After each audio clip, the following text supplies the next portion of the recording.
Trikonasana. Let's get ready to do Trikonasana. Tri means 3 and Kona means angle in Sanskrit. This is the triangle pose. Stand with feet 3.5 to 4 feet wide apart. Left foot is in line with the body and the right foot should be at an angle between 45 to 90 degrees. Left ankle should be in line with the arch of the right foot. Raise your arms by the side in line with the shoulders. Please check the arms and feet for proper alignment. Keeping the knees straight, slowly bend to your left side and bring your left hand to rest on the floor on the outer side of the foot or on the leg. Raise the right arm such that both arms are 180 degrees apart or in a straight line. You may look at the hand that's up in the air and breathe. If your hand doesn't touch the floor, just lift your torso a little bit up and place the left hand on your lower leg. So that would be an easier version. This posture maintains neutral alignment of the spine and opens up the chest. Strengthens the legs, knees, and the ankles. The hip is open, the chest is open, and your entire body is in one plane.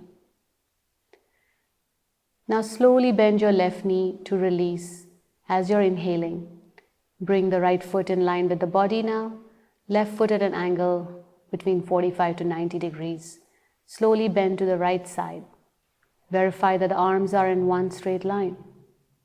Look at the arm that is raised in the air. Let's focus on our breathing and stretch in the leg and back muscles. You may keep your eyes open to maintain balance. If you have neck pain, you may look straight. No need to look up.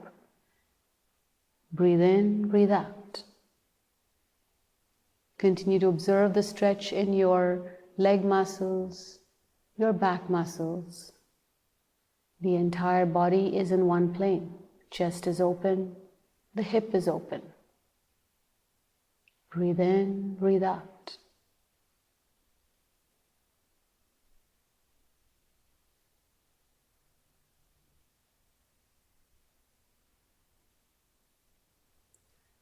On your next inhalation, bend your right knee and slowly come out of this posture into Tadasana. Bring your arms down, bring your feet back together.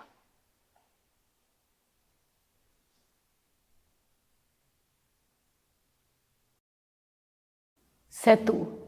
Setu means bridge in Sanskrit. One should avoid this posture in case of neck injury and recent knee injury.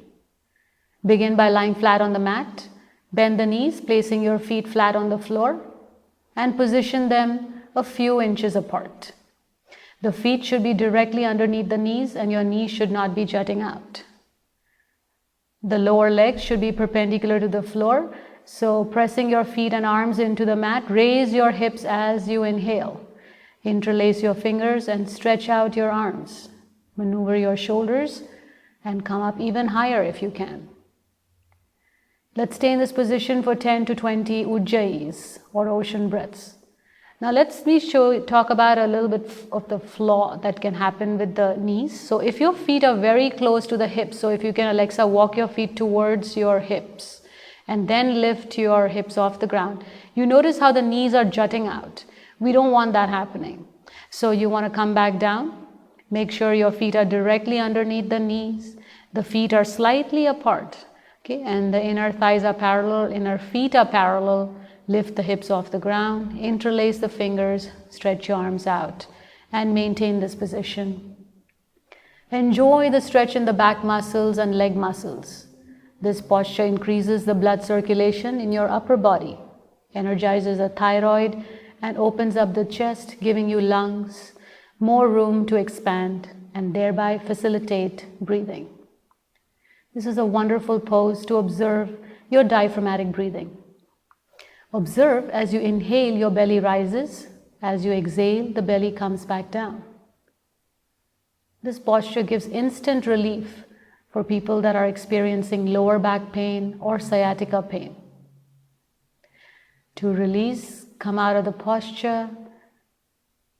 Bring the hips on the ground, stretch your legs out, release your arms. And completely relax. Ardha Matsyasana. Ardh means half and Matsya means fish in Sanskrit. We are doing the half fish pose. Avoid this posture in case of neck or spinal injury. Let's start in Dandasana. Lift your hips slightly and place your hands underneath the tailbone. Lean back and place your elbows on the floor and place the top of the head on the floor. There's very minimal weight on your elbows.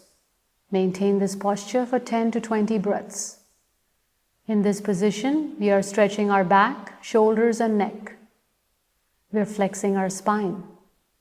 Notice how the chest is expanded, giving the lungs more room to open up freely.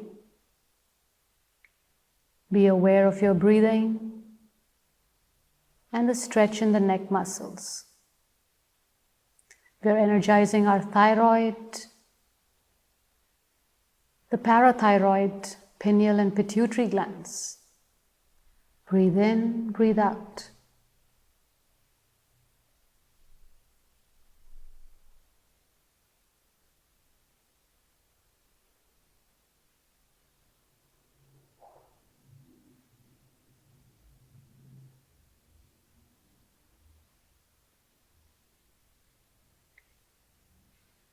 Now, as you exhale, slowly release your arms. Gently place the back of the head on the floor and completely relax.